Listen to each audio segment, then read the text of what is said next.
So this week I picked up some proteins. I'm going to show you what I got. I'm going to show you those first. So we picked up the boneless, skinless chicken thighs, and it's just a triple pack. This is from Sam's Club. And I picked up the ground beef, and this was the grass-fed and grass-finished. I picked this up from a local store called Publix, and just picked up some organic drumsticks, 2 packs of those, and then 2 packs of the Farmer Focus organic chicken party wings. And I just picked up what was local to me this week. And then I picked up this, it was kind of dripping, so I put it in one of the plastic bags. But this was $24.72, and I like that it says hatched, raised, and harvested in the USA. So this is the organic whole birds, and this is for two of them. So there's just this big, and it has the giblets in it, which I appreciate. So that's what I got for proteins this week. So here's some of the produce that I picked up and some other random things. So I have 3 acorn squash. I have some organic fennel seed, a bag of avocados, some bananas. I picked up some tahini, some golden kiwi, our favorite. Picked up 2 rutabaga, some of these organic carrots, raspberries, and a giant bag of organic gala apples. So those are the produce items that I picked up. And I picked up 2 bags of the cubed butternut squash. And I already had green beans. I have frozen cherries in here, blueberries. I have some broccoli in here already, so we already had some stuff. So this is listed on the blog, but I'm spatchcocking a chicken, and all you do is you take the backbone out and you cut it down the middle and you butterfly it and lay it flat. For this, you can use ghee or you can use melted coconut, softened coconut oil. I'm using salt, I'm using pepper, and I'm using fresh rosemary. This really makes all the difference. You could also use fresh thyme. I make it all the ways, but fresh herbs just really, really set it off. So I started by de-stemming all my little rosemary leaves. I placed that here on this little glass cutting board. I'm also going to grab a few cloves of fresh garlic. That also makes a huge difference. So you could use softened coconut oil, or you could use ghee, which is already soft. And this is what is going to really take your roasted chicken, if you've never done this before, but it just kicks it up a notch. You're going to need some sort of small bowl for this to make our little paste that we're going to add. Love kosher salt on meat. It's just been a game changer in my house. Love it on beef especially. I have some black pepper. I just picked that up from Aldi. So the first thing we're going to do is we're just going to chop up our rosemary, and then we are going to go ahead and press out or mince our garlic. And you want to get fresh garlic because that's where your nutrients and your allicin is, and that's the constituent in garlic that makes it really, really great for you, really great for your microbiome, and it is antiviral, antimicrobial. It's amazing for you, but not the minced in the jar that you get in the fridge section. You want to get the fresh one. So we're going to add our softened fat of choice. You could use any fat that you like here that's soft, that's good at high temperatures.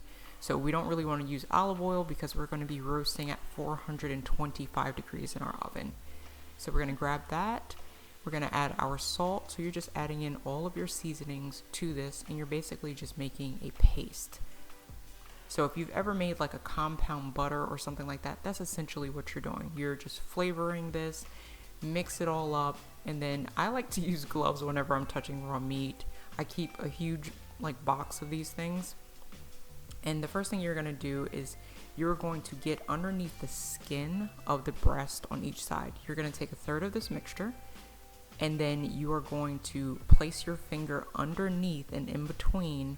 You're going to push through, and then you're going to push all the way through with your fingers to the quarter right below your chicken breast. You're going to rub this paste underneath the skin. And it's really, really easy to do. Once you get it underneath there, you literally can see through the skin as to where it is, and you can just push it through. So I like to use a spoon for this because it just holds everything. And then I kind of wipe it off underneath the skin, just like that.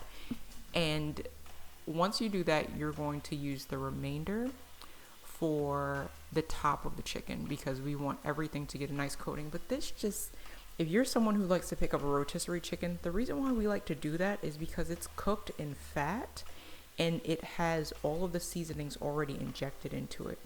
This, if you're someone who does not like chicken breast, this actually makes it taste really good because we're putting fat, because there's not a lot of fat there. We're putting fat and we're putting deliciousness and flavor there. And we're just going to rub the outside. But it's so good the next day cold, like the chicken breast. My husband even says it's good and he cannot stand chicken breast. So I'm going to get a little bit of additional kosher salt, just sprinkling just a little bit on top. This is going to be to taste, obviously. And the chicken back on the left hand side, you don't want to throw that away. It is perfect to go ahead and roast, and then you can put it in the freezer if you want, or you can just pick little pieces off of it. But this is what it looks like close up, and you can add a little bit more if you would like. You do not have to worry about this being fat free. Chicken doesn't have a ton of fat, and you want it to have flavor. So you're literally just cooking flavor into this, and it's so good. After about 30 minutes, this is what it looks like. And I'm just taking some of the pan drippings and I'm just adding that on top. And you can use a roasting pan, a cast iron pan. I do all of the above, but I just did this today. Let's make some healthy fried apples. You're going to start off with 4 of your favorite apples. I am using Pink Lady apples. You're going to have a half cup of filtered water that's just going to heat up in a pan whilst you're slicing your apples. So go ahead and slice those up, or you can dice those up however you intend to eat this.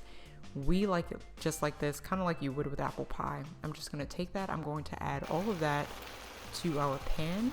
And then after about 5 minutes, I'm going to add a little bit of cinnamon, and I'm also going to add a pinch of salt.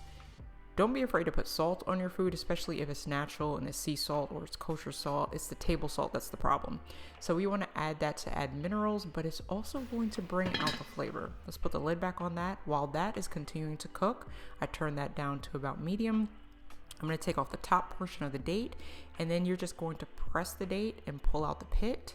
I'm using medjool dates, and these are the best for this. I do not like the neglect Dior dates for this because they're just not sticky enough, and they have less of a sweet sugar content. So once you've done that, you're going to add it to a glass safe dish. You're going to pour hot water on top, and you're going to let that sit for about 10 minutes. Let's go ahead and give a check to our apples. Sorry about that steam.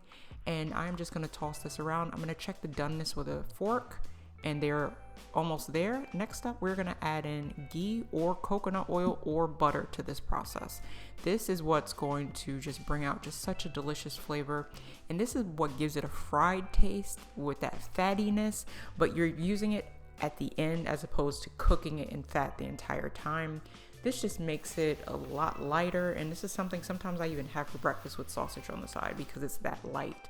We're going to go back to those dates, and we are going to get some sort of blender or food processor. I'm making a small batch of this, so I am just going to use a slotted spoon to take it out. Don't worry if you're getting some of that water in there, that's perfectly fine. Again, add a little bit of salt, it balances the sweetness.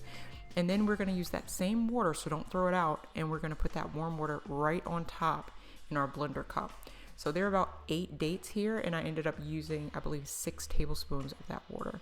And you are just going to blend it.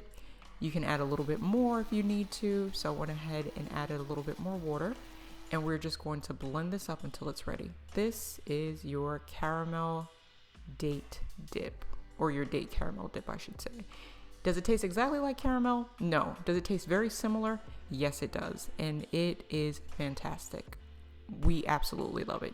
So this is how I'm serving it up with dinner. We kind of like to have something sweet after dinner, so I just pair it with it. If you've ever been to a place like Cracker Barrel, it kind of tastes like those fried apples. It's so good. I'm giving it a taste test here, and then I am going to check on everything else, plate it up. So we are going to pull out our chicken, and you just want to make sure whenever you're making a roasted chicken or even steak or anything like that, you want to let it rest for about 10 minutes so that those juices can redistribute and it doesn't get dry We want all those juices to stay in there. Here are apples. They are good to go. And then I also put, you want to serve something green, right, with dinner? So I went ahead and added some steamed broccoli, and I have my caramel sauce. This is dinner. My family went crazy for it, and it is so easy to make. All these recipes can be found on the blog at styleandstewardship.com. Until next time, your life matters. What you do with it matters. So what will you steward well?